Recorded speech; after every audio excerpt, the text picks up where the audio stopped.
Shields up, Paladins, and welcome to a For Honor Hero Guide. As you can tell by the title of this video, I'll be talking to you all about Gryphon and how I like to use this particular character. Gryphon is one of the hybrid characters within the Knight faction. He has an easy difficulty rating, as well as he is versatile and supportive. His base stats are his health is set to 130, his stamina is set to 120, and his sprint speed is set to 2.4 milliseconds. With all this being said and done, let's go ahead and jump on right on over to his feats.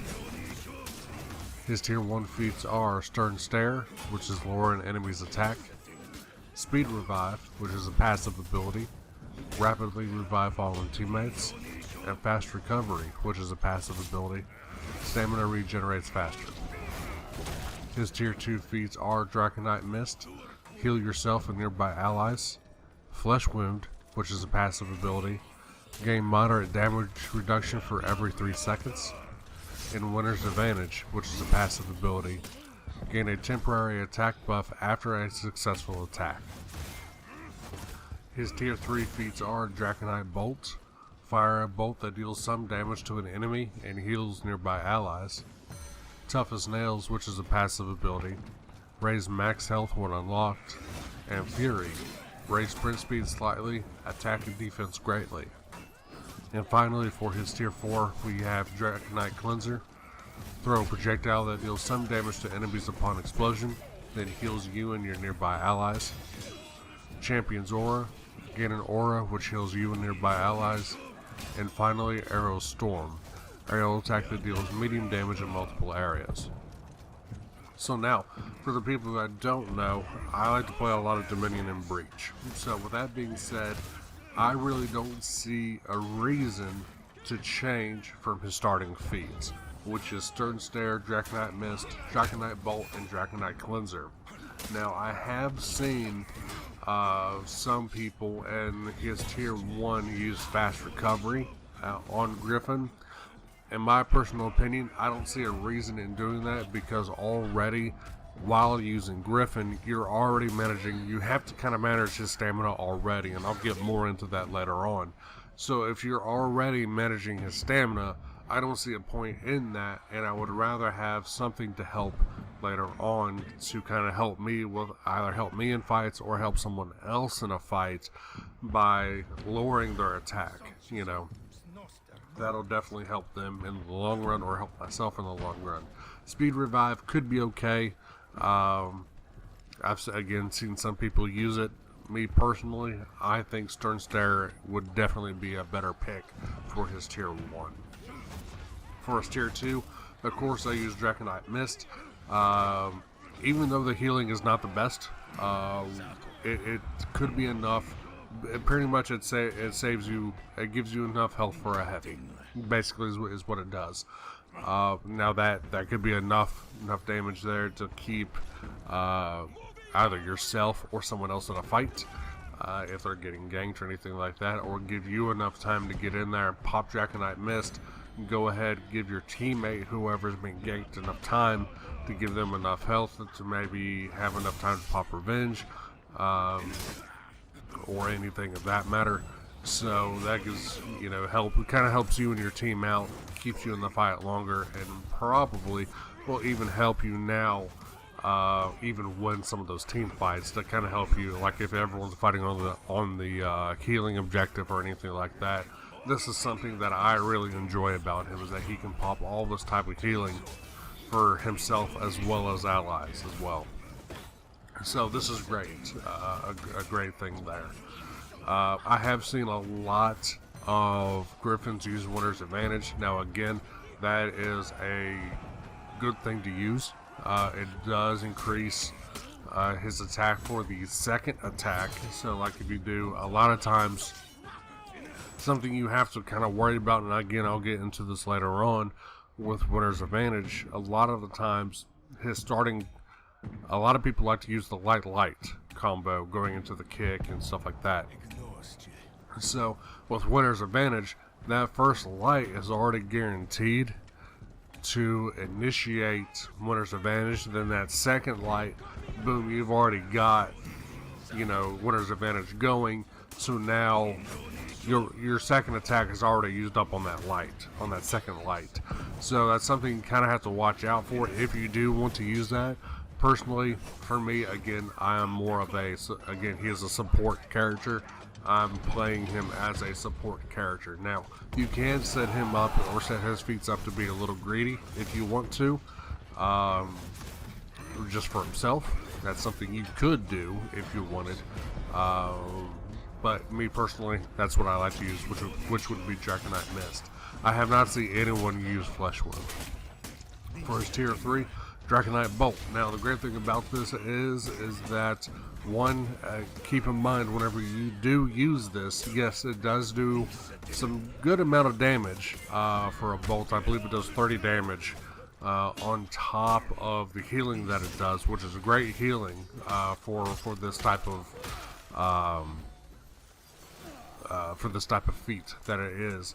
But one of the things that I would recommend and keep in mind of is that yes, it can be dodged like any other projectile out there, as in the Valkyrie's javelin, the hatchet that the shaman gets, or the axe that the berserker can throw, just to name a few things that can be thrown, or the crossbow from the peacekeeper.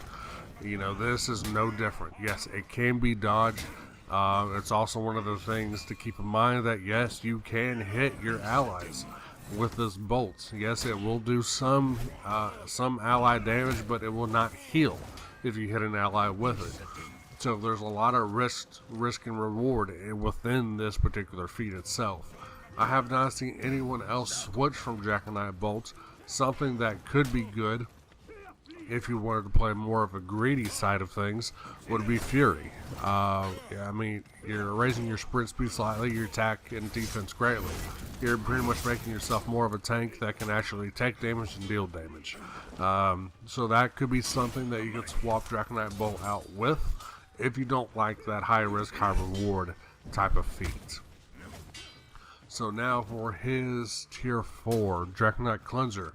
This is one that I love using. Now, keep in mind, it does state you throw a projectile that deals some damage to enemies upon explosion, but it also has to state that you will damage, if there's people fighting, you will damage your allies as well. Then once the explosion happens, then your allies will start healing. Now, keep in mind, you could accidentally kill your allies if they're low enough with the explosion. I have seen it happen plenty of times. So that's something to keep in mind. Now, if you're just chucking this thing all willy-nilly in a 1v1 fight, a lot of the times it's going to be easy to be dodged. So it's one of those things that you're going to have to kind of make sure whenever you are throwing it, you're throwing it to an ally first that's in a fight, and make sure they have enough health to withstand the hit. It pretty much takes a bar to a half a bar of health, depending on how close they are to the explosion. And, you know, kind of keep that in mind. Now, if it's an enemy that's in there, they take a lot more than that. They take, I think, 3 bars of health or something like that, which is a good attack. It can definitely kill a lot of people within that explosion. But also it has some great healing as well. Now again, I have seen people run Champion's Aura, which is the Highlander's 4th tier feats that was unique to him at the time. Again, it does some good healing. Keep in mind, it's not really the best, nor is Draconite Cleanser for that matter. Pretty much use it mainly for the explosion itself. The healing is good. I shouldn't have said it wasn't that good, but it actually is pretty decent for Draconite Cleanser.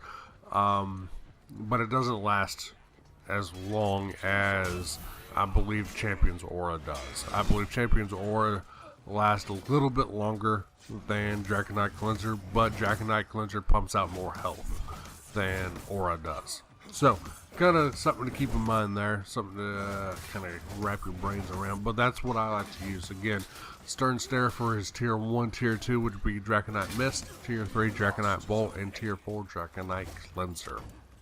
So, going from that right into his perks. His perks are what I would like to run would be Remedy, Clever Tactics, and Rapid Refresh. Now, they have sped up, if you are playing Dominion and Breach, they have sped up how fast you are able to capture a point without someone running Conquer or Clever Tactics or anything like that.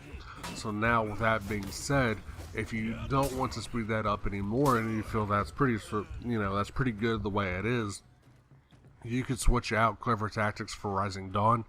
Rising Dawn pretty much just gives more allies health. Remedy gives you more health upon the kill, not the execution, so you don't have to worry about that, or worry about getting the execution, where you can just simply get the kill. That gives you more health in return. And Rapid Refresh is pretty much any time that you get a takedown or revive an ally, that helps your feats come back quicker. So that is something that I recommend using for the Gryphon. So now, all that being said and done, we're going to go ahead and jump right on over to his hero-specific moveset. Now, on the screen right now, you'll see that I went into the hero tactics to see what the game wants to teach us about Gryphon himself, as in the particular moves and stuff like that. So what I'm going to specifically talk about is kind of the ins and outs for the moves and stuff like that, while I'm going to let the game show the actual combos and stuff like that. So, Renown, again, he is a hybrid character, so Renown is balanced across all activities. So it doesn't matter what you're doing, you're going to get some good Renown for it. Revenge mode, as always, boost damage and health, all attacks are uninterruptible. Parries and throws, knock enemies down, attacks are auto-parried upon activation. Simple stuff, we all know this. So light attack opener. If a light opener hits, the second light from the same direction is guaranteed, but deals less damage. This is what I was talking about earlier with Winner's Advantage. If the first attack hits, the second attack is guaranteed to have more damage, or a damage buff applied to it. Or you can simply change up the combo a little bit. Instead of doing light, you can do light, heavy, or heavy, or whatever. There's something in there that can allow you to do that. But this is specifically talking about the light combo, where if you do it from the same direction, kind of like the Shinobi, if you will, or even the Shaman for that matter, it will do less damage than the first light. So, Veteran's moves. All finisher moves have a special property. Veteran's Scolding. All light finishers are undodgeable. Veteran's Lesson. All heavy finishers, including Veteran's Slash, are uninterruptible. Veteran's Kick. Input into a guard break, which would be square for the PS4, since we are on PS4. After a successful attack in the chain, to perform a Veteran's Kick. Veteran's Slash. If the Veteran Kick lands, Gryphon can't input a heavy to perform a guaranteed top heavy finisher.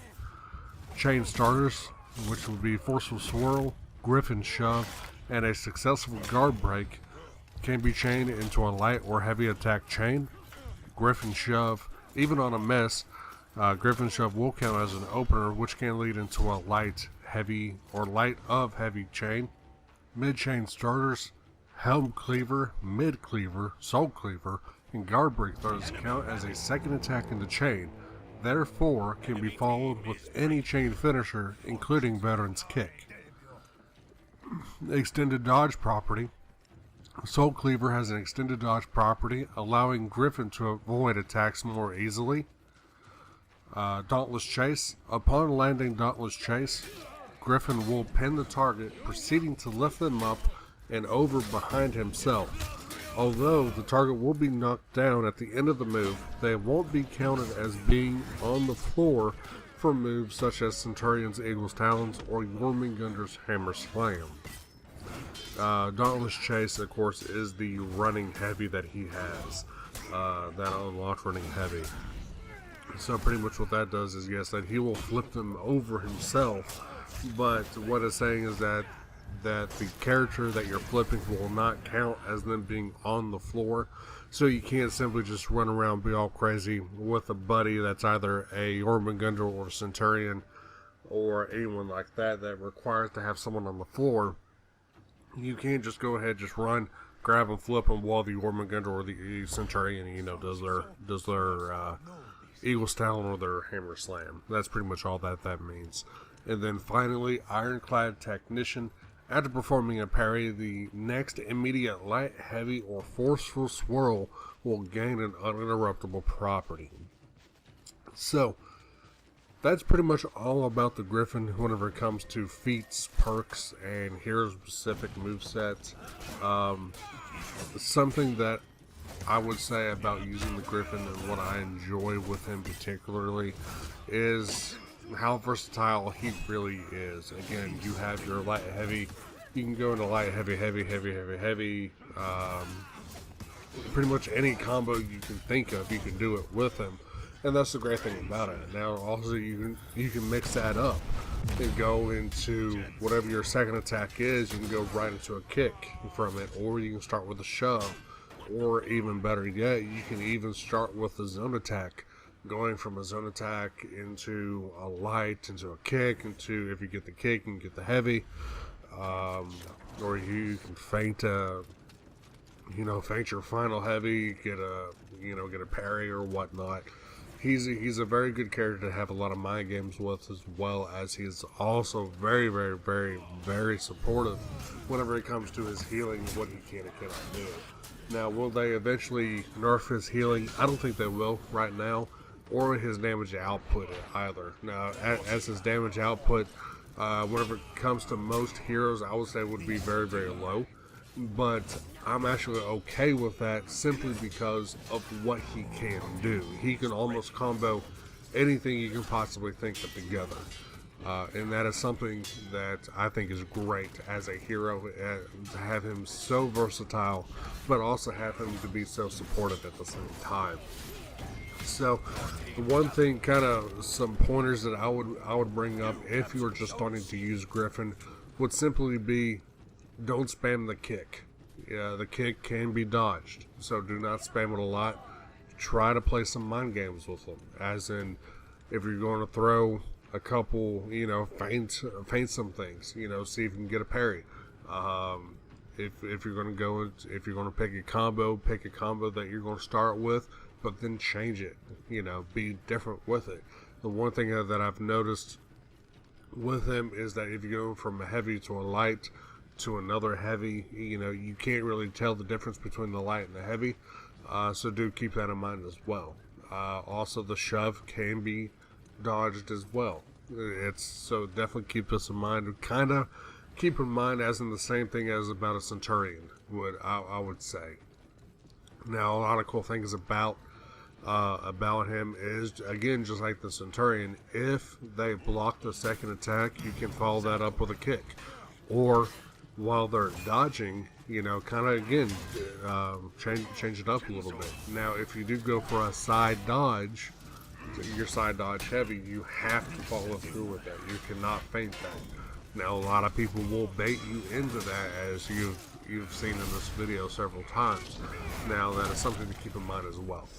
So, hopefully I answered a lot of questions, comments, concerns. I know this video is pretty long for a hero guide, and I do apologize for that, but I wanted to cover a lot of topics with him, as he is a new character and there's a lot going on with him. So hopefully I answered a lot of questions, comments, concerns, as I said. Thank you all for watching, and I will see you in the next video.